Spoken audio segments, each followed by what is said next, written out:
Je me suis retrouvé du jour au lendemain, oui, avec 40 € par mois en bon d'achat pour vivre. 40 € par mois? Oui, en bon d'achat pour vivre.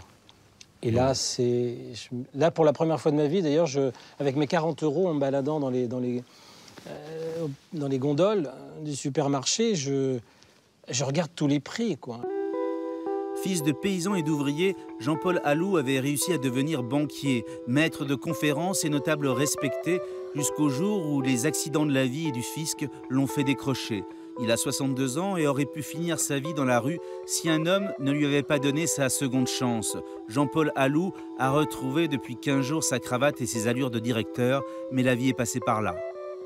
J'étais directeur général d'une petite banque, j'étais président d'Alliance Club, les hôtels, oui, des hôtels 3 étoiles ou 4 étoiles, de temps en temps des restaurants chez les plus grands hockey de France. Je me démenais pour aider aussi mes contemporains, participer à une soupe populaire à Saint-Eustache, sans jamais que j'ai pu imaginer qu'un jour je serais de l'autre côté de la soupe. Jamais vous auriez pu imaginer que ça arriverait un jour? Jamais. Jamais ça m'a traversé l'esprit. Vous êtes banquier, la vie va bien, vous avez une belle carrière, des enfants, et puis la dégringolade arrive. Alors la dégringolade, d'abord il y a 2 temps, il y a ma première épouse qui décédera d'un cancer, qui sera un choc émotionnel fort. Et puis je me remarie peu de temps après mon veuvage, et puis à nouveau un choc très, très fort. Mon épouse s'en va, elle part avec les enfants. Dépression. Et là, dépression, je m'en remets. Là, je mets plus de 2 ans à me remettre de cette séparation. Après, c'est le surendettement.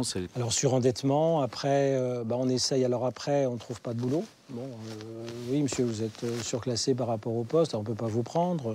Non, vous avez 58 ans, vous allez bientôt partir en retraite, donc attendez. Et puis, je me suis retrouvé du jour au lendemain, oui, avec 40 € par mois en bon d'achat pour vivre. 40 € par mois? Oui. Un bon d'achat pour vivre. Et là, là, pour la première fois de ma vie, d'ailleurs, avec mes 40 € en me baladant dans les gondoles du supermarché, je regarde tous les prix, quoi. Et quand je vois 1,52 et 1,83, c'est 1,52. Et un jour, vous avez dit, je suis SDF. Et un jour, je me suis dit, je suis SDF. Et là, tout le monde, je dis tout le monde, beaucoup, notamment dans l'environnement familial, dans mon petit village, les oncles et les tantes m'ont demandé de me taire, m'ont demandé de me cacher. J'ai vécu oui, le refus d'amour, quoi. Du jour au lendemain, ces oncles et ces tantes-là me disent « on t'embrasse pas ». Mais je crois qu'ils n'ont jamais supposé ce qu'ils me faisaient à ce moment-là, quoi. Vos enfants? Et alors, les 2 aînés, alors l'aîné, je l'ai mis tout de suite au courant. Et il m'a dit, s'il y a un truc qu'il faut que tu gardes, c'est ton téléphone. Garde ton portable, je te paye, je peux le faire, je te paye ton portable, mais il faut le garder. Et c'est vrai qu'aujourd'hui, avec le recul, s'il y a une chose à donner aux personnes en priorité, avant même de manger, c'est peut-être énorme ce que je dis, c'est un téléphone, parce que c'est le lien. Et se faire payer son portable par son fils? Alors ça, c'était terrible, parce que je n'ai pas été élevé comme ça. C'est les parents qui aident les enfants. Vous avez fini dans votre voiture, c'est ça? Alors, voiture, un petit squat, et là aussi, je veux dire... Oui, c'est vrai que j'imaginais pas la course pour trouver de l'eau. Alors, il y a des jours où on n'a plus envie de se laver, on n'a plus envie de se raser, on pue. Puis il y a des moments où on se prend la pluie, on peut pas sécher comme il faut, on peut pas... non, c'est dans ces moments-là, je veux dire qu'il faut... c'est dans ces moments de laisser aller, quoi. C'est pour ça que Vous avez eu faim? Ah ouais. Mais là, je peux rassurer mes oncles et tantes qui n'ont rien voulu faire pour moi. C'est chez eux que j'allais marauder les fruits et les légumes, ouais. Mais ça, je ne m'imaginais pas un jour en arriver là, quoi. Aller chaparder pour manger. Est-ce qu'on a envie d'en finir? Et là, ouais, c'est arrivé. Ouais. Je crois qu'il y a eu 3 phases. L'envie vraiment d'en finir, l'envie de ne plus être là, ce qui est un peu différent. De dire, oui, il faut mieux que je disparaisse, parce que le sentiment d'être inutile, ça m'a beaucoup attristé. Mais après, c'était aussi le sentiment d'être nuisible. Je me suis dit, ça fait de la misère aux enfants. Je deviens nuisible, quoi. Donc, il faut que je disparaisse. Et puis, il y a eu l'envie aussi de prendre mon sac à dos. Et puis, je dis, voilà, je balance mon téléphone, je me coupe du monde et puis je taille la route, quoi. Je crois que vous avez vécu avec 2 valises, c'est ça? 2 valises, oui. Ce que j'ai ramené à Nancy parce que... Vous avez gardé un costume de votre... J'avais gardé un costume, ouais. Celui-là? Ouais. Un costume, une cravate, ouais. Ce qu'il faut dire, ce qui est presque un conte de fées, c'est que depuis 15 jours, vous êtes plus SDF et Ouais. quelqu'un vous a tendu la main et on se retrouve dans ce bowling parce que... Ah oui.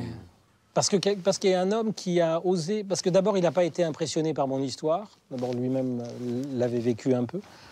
Et puis lui, il me dit ce que je pense que ceux de ma génération attendent, parce qu'on a une expérience professionnelle. On ne sait pas faire grand-chose de nos mains.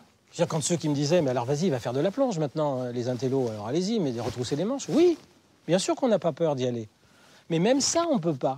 Pourquoi? Parce qu'en face, il y a celui qui, depuis 10 ans, fait la plongée. Il est opérationnel en 2-33 mouvements. Et je ne sais rien faire de mes mains. Vous savez jouer au bowling au moins? Ils m'apprennent, là. Ils m'apprennent. J'ai appris les termes, déjà. Donc depuis exactement 15 jours, Ouais. vous avez remis le costume. J'ai remis le costume. On m'appelle monsieur le directeur. Quelle impression ça fait lorsqu'on était SDF il y a encore 3 semaines? Un costume, une cravate. Au début, je me sentais complètement emprunté, quoi, parce que, ouais, ça faisait longtemps, quoi. Ça faisait 3 ans que j'avais pas été chez le coiffeur, par exemple. Et j'avais presque les larmes aux yeux sur mon siège. C'était... Enfin, je veux dire, c'est se réhabituer à des choses qui sont naturelles, mais qui étaient du luxe, quoi, qui étaient quasiment l'inaccessible. Vous avez retrouvé votre dignité, vous, derrière? Oui, j'ai pas eu le sentiment quand même de l'avoir perdu, justement parce que j'ai osé relever la tête et dire mince, j'ai tué personne, j'ai volé personne. Je me disais ça. Et à chaque fois qu'il y a eu une guerre, une vraie, on a trouvé les fonds pour s'armer. Et je me dis, mais si on partait en guerre contre la misère, je pense qu'on trouverait les ressources. Je crois qu'on trouverait les ressources. Mais sur le regard des autres, quelle différence il y a entre aujourd'hui avec votre costard et votre métier, et il y a 15 jours lorsque vous étiez encore SDF? Il y a une phrase qui me vient à l'esprit, je crois qu'elle est d'Audiard, il avait dit une fois, je cause plus aux cons, ça les instruirait. Je crois que maintenant, je crois que c'est clair pour moi, ça. Qu'est-ce que vous avez appris sur la connerie? Ben, je veux dire, les cons, ils peuvent tuer avec les mots, quoi. Et ça j'imaginais pas à quel point les mots peuvent faire mal, et plus mal que l'indifférence. Mais vas-y, retrousse les manches. Mais fais un effort de volonté. Alors là, j'avais envie de l'épiler, parce que ça aussi, on peut l'entendre. Il y a des moments où on peut même plus vouloir. Il y a des moments où on peut pas vouloir. Vous pensez que vous avez rebondi? Vous pensez que c'est sauvé? Oui, parce que... Et c'est même pas la méthode Coué. Je pense que là, je vais réussir